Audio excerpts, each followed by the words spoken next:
السلام علیکم ورحمۃ اللہ وبرکاتہ۔ عزیز طلباء، تفسیر کے آج کے سبق میں ہم وَإِذْ قَالَتْ طَائِفَةٌ مِّنْهُمْ يَا أَهْلَ يَثْرِبَ یہاں سے پڑھنا شروع کر رہے ہیں، توجہ کیجیے۔ اعوذ باللہ من الشیطان الرجیم، بسم اللہ الرحمن الرحیم۔ وَإِذْ قَالَتْ طَائِفَةٌ اور جب کہا ایک گروہ نے، طائفۃ منہم ان میں سے، یا اہل یثرب اے مدینہ والو، لا مقام لکم کوئی جگہ نہیں تمہارے لیے، فرجعوا لہذا تم لوٹ چلو، ویستأذن فریق منہم النبی اور اجازت مانگتا تھا ایک گروہ ان میں سے نبی سے، یقولون وہ کہتے تھے، ان بیوتنا عورہ بے شک ہمارے گھر غیر محفوظ ہیں، وما ہی بعورہ حالانکہ وہ نہیں تھے غیر محفوظ، ان یریدون الا فرارا وہ نہیں چاہتے تھے مگر صرف بھاگنا، فرار ہونا، ولو دخلت علیہم اور اگر وہ داخل ہو جائیں ان پر من اقطارہا اس کے اطراف سے، ثم سئلوا الفتنۃ پھر ان سے چاہا جائے فساد، لآتوہا تو وہ ضرور اسے دیں گے، وما تلبسوا اور نہ دیر لگائیں گے، بہا اس میں، الا یسیرا مگر تھوڑی سی، وَلَقَدْ كَانُوا عَاهَدُوا اللَّهَ مِن قَبْلُ حالانکہ وہ عہد کر چکے تھے اللہ سے اس سے پہلے، لا يُوَلُّونَ الْأَدْبَارَ نہ پھیریں گے پیٹھ، وَكَانَ عَهْدُ اللَّهِ مَسْئُولًا اور ہے اللہ کا وعدہ پوچھا جانے والا۔ قُل لَّن يَنفَعَكُمُ الْفِرَارُ فرما دیں تمہیں ہرگز نفع نہ دے گا فرار ہونا، بھاگنا، ان فرارتم اگر تم بھاگے، من الموت موت سے، او القتل یا قتل سے، وَإِذًا لَّا تُمَتَّعُونَ اور اس صورت میں نہ فائدہ دیے جاؤ گے، الا قلیلا مگر تھوڑا سا۔ قل آپ فرما دیں، من ذا الذی یعصمکم کون جو وہ تمہیں بچائے گا، من اللہ اللہ سے، ان اراد بکم سوءا اگر وہ چاہے تم سے برائی، او اراد بکم رحمہ یا چاہے تم سے مہربانی، ولا یجدون لہم اور وہ نہ پائیں گے اپنے لیے، من دون اللہ ولیا ولا نصیرا اللہ کے سوا کوئی دوست اور نہ ہی کوئی مددگار۔ عزیز طلباء، ان آیات مبارکہ میں اور گزشتہ درس کے آخر کی جو آیات مبارکہ میں نے آپ کے سامنے پڑھی اور ہم نے اس سبق کو پڑھا، کچھ باتیں اس کی بھی یہاں آ چکی ہیں، اسی مضمون سے بات آگے چلاتے ہیں کہ کچھ لوگ تھے منافقین قسم کے، وہ آپ صلی اللہ علیہ وسلم کے پاس چلے گئے اور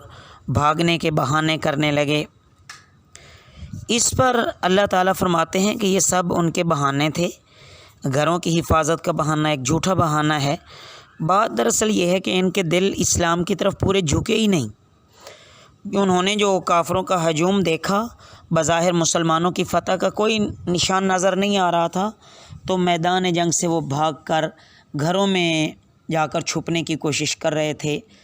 کہ یہاں سے الگ ہو جاؤ مسلمانوں سے، ایسا نہ ہو کہ یہاں اگر جنگ ہو گئی تو کام خراب ہو جائے گا اور ہم مارے جائیں گے۔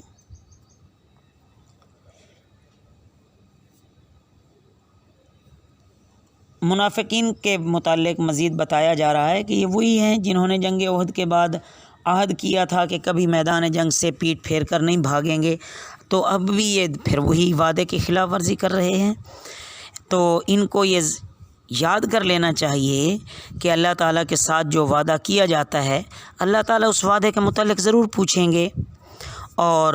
جو یہ وعدہ خلافی کر رہے ہیں اللہ تعالیٰ اس پر سزا بھی دیں گے۔ بہرحال موت سے تو کوئی نہیں بچ سکتا، جہاں موت آنی ہے بالآخر آنی ہے، اور اب نہیں تو چند روز بعد آئی جائے گی، نامعلوم کہ سختی اور ذلت سے آئے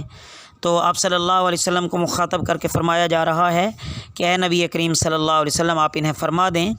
کہ اللہ کے ارادہ کو کوئی طاقت نہیں روک سکتی، نہ اس کے سامنے کوئی ہیلے چلتے ہیں، نہ بہانے چلتے ہیں، ہر چیز اللہ کے اختیار میں ہے۔ اللہ نے حکم دیا ہے کہ تمہیں برائی پہنچے تو وہ پہنچ کر رہے گی، اور خوشی پہنچے تو وہ بھی پہنچ کر رہے گی۔ اس کے فیصلے کے بعد نہ کوئی برائی کو بچا سکتا ہے اور نہ ہی اس کی رحمت کو کوئی روک سکتا ہے۔ قد یعلم اللہ المعوقین، تحقیق اللہ جانتا ہے روکنے والوں کو، منکم تم میں سے، والقائلین اور کہنے والے، لاخوانہم اپنے بھائیوں سے، ہلم الینا آ جاؤ ہماری طرف، ولا یأتون البأس الا قلیلا اور نہیں آتے لڑائی مگر بہت کم۔ اس آیت مبارکہ میں عزیز طلبہ یہ بیان فرمایا جا رہا ہے انہی منافقین کے حالات کے متعلق کہ وہ تو ظالم ایسے تھے کہ ایک تو خود بھی بھاگے، پھر اوروں کو بھی اپنے ساتھ لے جانے کے لیے وہ کہتے کہ تم بھی ہمارے ساتھ آ جاؤ، ایسے نہ ہو کہ یہاں جنگ چھڑ گئی تو پھر کیا بنے گا، پھر تم مارے جائیں گے، لہٰذا آپ ہمارے ساتھ آ جاؤ اور پھر تم بچ جاؤ گے۔ حالانکہ ایسا نہیں ہے، ان کے ساتھ وہی کچھ تھوڑے سے ہی گئے جو انہی منافقین میں سے تھے، باقی جو سچے مسلمان تھے وہ ڈٹے رہے اور انہوں نے پورے کا پورا ساتھ ہر لحاظ سے آپ صلی اللہ علیہ وسلم کا دیا۔ اللہ رب العزت ہمارے دلوں کو شک اور نفاق کی بیماریوں سے پاک فرما دیں اور صحیح عمل کی توفیق نصیب فرما دیں۔ وما علینا الا البلاغ المبین۔